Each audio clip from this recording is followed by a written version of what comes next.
Satan Baby, a spooky yarn for Yuletide, told by Sir Desmond Stirling. Chapter 2.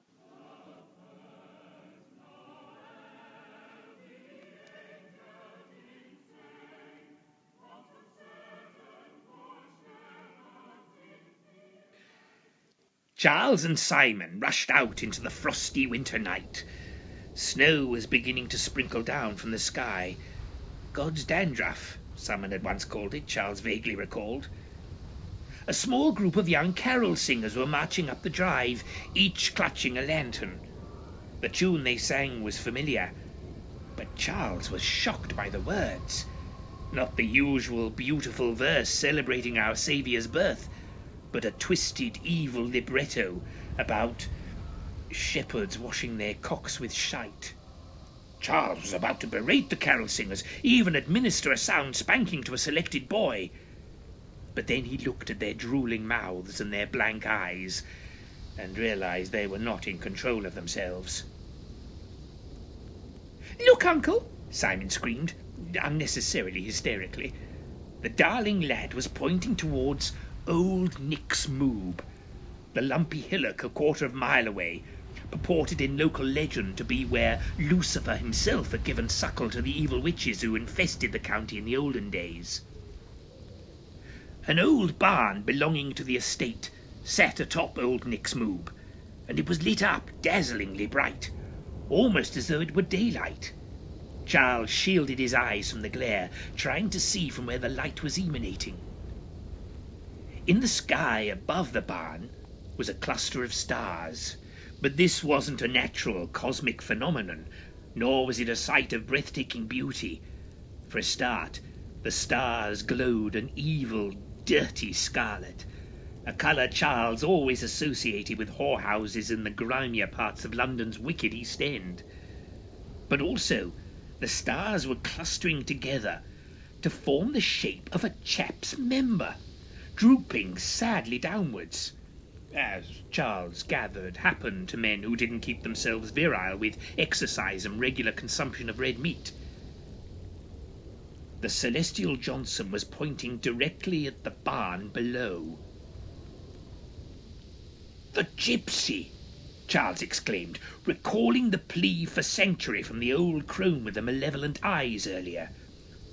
Poorly donkey my ass!" Charles looked around to see where Simon was. The big-hearted boy was dishing out sixpences to the carol singers, who were now singing something about a ponce in Royal David City. "Come on, lad!" shouted his uncle. "No time for that now!" Charles grabbed Simon by his arm, firmly muscled from years of pulling through, and dragged him away from the house and the carol singers, and towards the barn atop Old Nick's Moob. "But what about Aunt Marjorie?" Simon gasped. "Oh, Staunch Poe will look after her," Charles replied impatiently. They had more important things to worry about than his drunken ex-wife. The two men ran towards the hillock, but were only about halfway there when a noise stopped them in their tracks. Was it sleigh bells? Both men stared around but could see nothing. Then they heard the crack of a whip, followed by a deep, rumbling laugh, a sickening gurgle, like a lavatory trying to flush away the evidence of a particularly nauseating crime.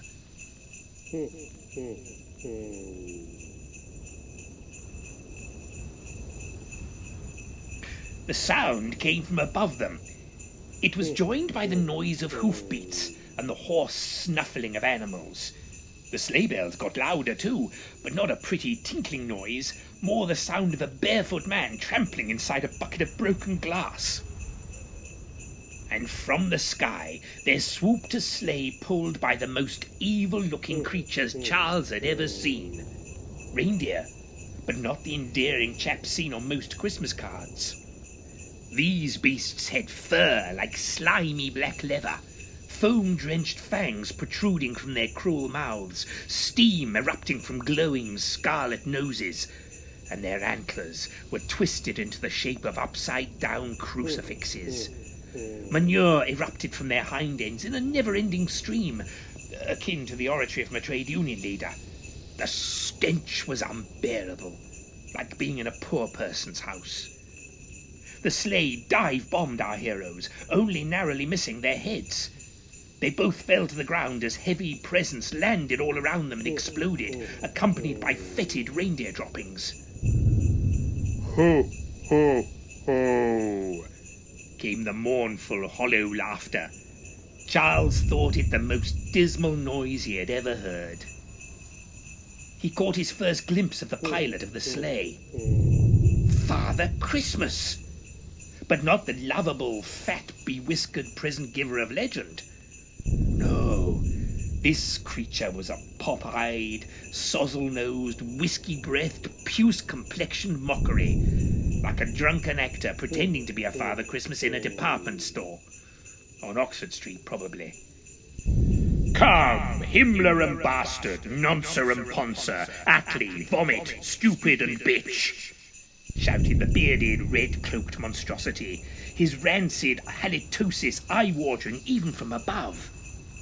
It's Father Christmas, Uncle, Simon yelled. Charles stood up and shook his fist at the sleigh. I defy you, he shouted. There is no such thing as Father Christmas. The sleigh turned to make another attack. Impossible, breathed Charles. I defied its existence. It should just vanish. He tried again. We don't believe in Father Christmas, he bellowed once more. The sleigh continued its downward trajectory. We don't believe in Father Christmas. Simon tugged at his uncle's elbow. Actually, Uncle, I do. Charles stared uncomprehendingly at his nephew. How could this be? Simon was a grown man. Had no one ever explained? He grabbed his nephew by the shoulders and gazed right into his baby blue eyes. Now listen, Simon, he said. This is the hardest thing I have ever said to you, but it's the truth. There is no Father Christmas. Simon's lower lip quivered. But, Uncle. No buts, his uncle replied brusquely. It was your parents all along. The fairy bike, the cricket bat, the clockwork Mussolini, all bought from damages and not from the North Pole. Simon collapsed to his knees. An anguished wail started somewhere deep inside him and then erupted, a primal Krakatoa of a collapsed childhood. As Simon sobbed pitifully, Charles looked up in the sky. The evil sleigh was evaporating fast. The last remaining glimpse was of the warped Father Christmas shaking its fist at the men on the ground.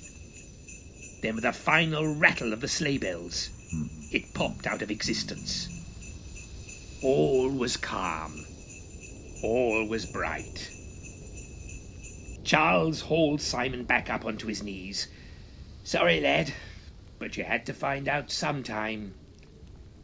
Simon looked at his uncle with red-stained eyes. I will never trust another grown-up ever again. That's the most important lesson you will ever learn. Charles thumped Simon on the back. Now let's rescue Lady Selina.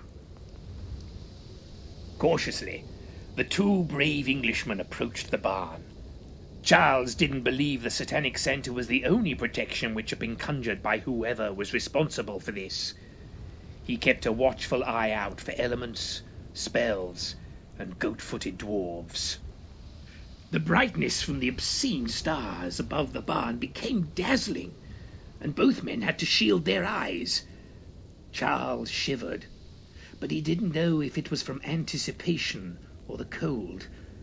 The snow was getting thicker too, and neither of them were wearing hats. When they arrived at the barn, Charles and Simon each stood stealthily at either side of the door. Charles was about to peer in through the open doorway when a hand grabbed his shoulder. He suppressed a yell and quickly glanced around. It was Staunchpole.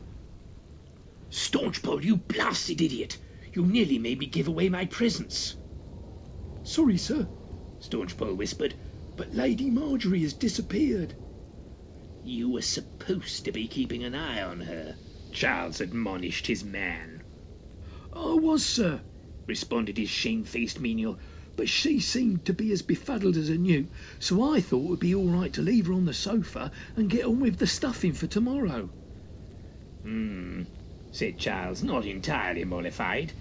"Let's hope she's just staggered somewhere and passed out.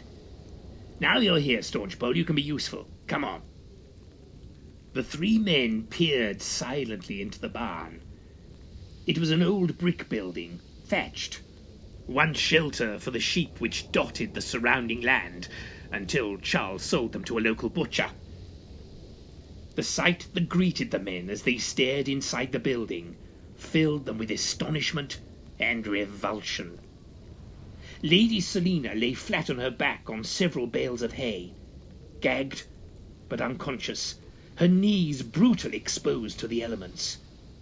The old gypsy woman stood over her, a baby in her shriveled arms. All around, animals indulged in grotesque beastliness, a veritable orgy of awfulness. Sheep lay with chickens, cows with goats. The donkey pleasured itself, while three shepherds indulged in activities with each other that would soon get them booted out of the army, if not the navy. Simon couldn't restrain himself.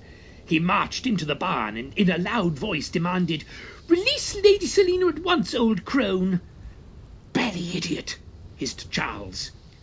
He and Staunchpole glanced at each other and reluctantly followed Simon into the barn too. The gypsy cackled with pleasure. "And now my nativity is almost complete. The three foolish men." "Who are you, vile harridan?" asked Charles. "And what do you want with Lady Selina?" The gypsy stood, somehow seeming taller than she had before. "Do you really not recognize me, Sir Charles?" Charles rubbed his eyes. The gypsy woman was blurring, her features almost melting, becoming less Romany and more Oriental. Charles gasped, his heart almost stopping with the horror at what he now saw. Dr. Cunnilinga! To be continued. Sir Desmond Stirling's Satan Baby was written and performed by Anthony Keetch.